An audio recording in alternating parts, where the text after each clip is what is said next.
It's kind of wild to think about, right? How something as simple as grabbing a snack could kick off a huge religious showdown. Well, that's exactly what we're going to dive into today. We're unpacking a powerful story from Matthew's Gospel that really gets to the heart of what matters more: ancient laws or human compassion. Let's get into it. So picture this. It's the Sabbath, the holy day of rest. Jesus and his disciples, they're just walking through a grain field, they get hungry, and, they do what anyone would do. They start plucking some ears of corn to eat. Seems totally normal, right? Well, turns out this seemingly innocent snack is about to cause a huge problem. Yeah, see, they weren't alone. There were some people watching. Religious leaders, actually. And in their eyes, this wasn't just lunch. Oh no, this was a crime. And these guys, the Pharisees, think of them as the super strict guardians of Jewish law and tradition. They don't hesitate for a second. They go right up to Jesus and lay it out, plain and simple. Hey, your disciples are breaking the law. They are working on the Sabbath.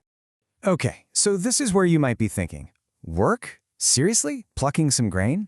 And yeah, to us, it sounds like a massive overreaction. But to really get why the Pharisees were so upset, we've got to look beyond just the big written down commandments and dive into the super detailed oral traditions that shaped their entire world.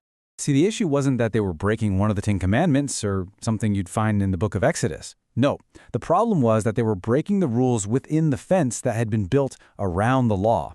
These were thousands of oral traditions, later written down in a collection called the Mishnah, that tried to spell out every single tiny thing you couldn't do.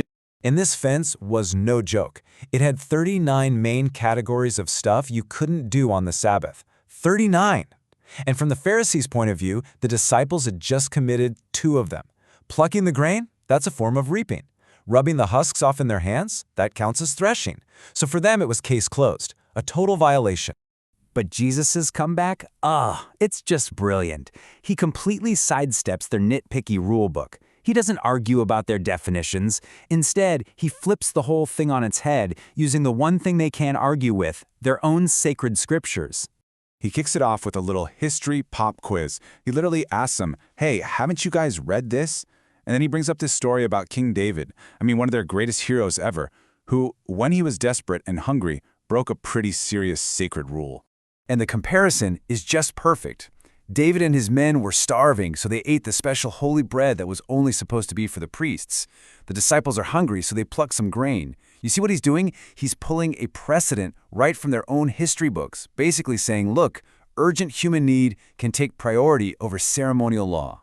But he's not done yet. He's got another example, and this one is even closer to home for them. He says, or what about the priests in the temple? Haven't you read that they technically work on the Sabbath every single week and nobody says a thing? What a masterful move, right? He's using their own system to show them that it's not so black and white. There are exceptions to the rule.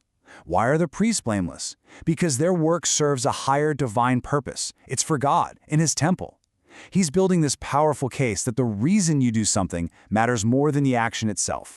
So now that he's laid down this solid legal groundwork, Jesus switches gears. He goes from just defending his guys to making this huge declaration about what God is really like, striking right at the very heart of their beliefs. And what he says next is just staggering. He basically says, look, if the temple's holy purpose makes the priest's work lawful, then you should know that something greater than the temple is here right now. Can you imagine? He's claiming that his presence, his purpose, is more sacred than the holiest place in their entire religion. And then comes the knockout blow, a direct quote from the prophet Hosea. He looks at them and says, essentially, if you guys had any clue what God really meant by this, you wouldn't be condemning innocent men. And that quote is all about this. God cares way more about mercy and compassion than he does about perfectly followed rituals. The Pharisees were obsessed with the sacrifice part, getting every single rule right, but they totally ignored the mercy part. By condemning hungry men for eating, they were making the exact same mistake their ancestors were called out for centuries before. You can feel it all building to this one moment, right? It all leads up to a final, definitive statement. This is a true mic drop moment that does more than just win an argument. It establishes a whole new reality. He says it plainly. For the Son of Man is Lord even of the Sabbath day. That is the ultimate claim. He's not just saying he's a clever interpreter of the law. He is saying he is the lawgiver. He has the authority to declare what the Sabbath is truly for. So, what's the big takeaway from this ancient story? Well, it's a powerful reminder that rules and rituals are meant to serve people, not the other way around. It challenges us to look beyond the letter of the law and focus on what truly matters: compassion, mercy, and the human heart. And it presents Jesus as someone with the authority to redefine our entire understanding of what it means to be truly faithful. And that leaves us with a pretty deep question to chew on, doesn't it? In our own lives, how do we balance our sacred principles with the real pressing needs of the people right in front of us?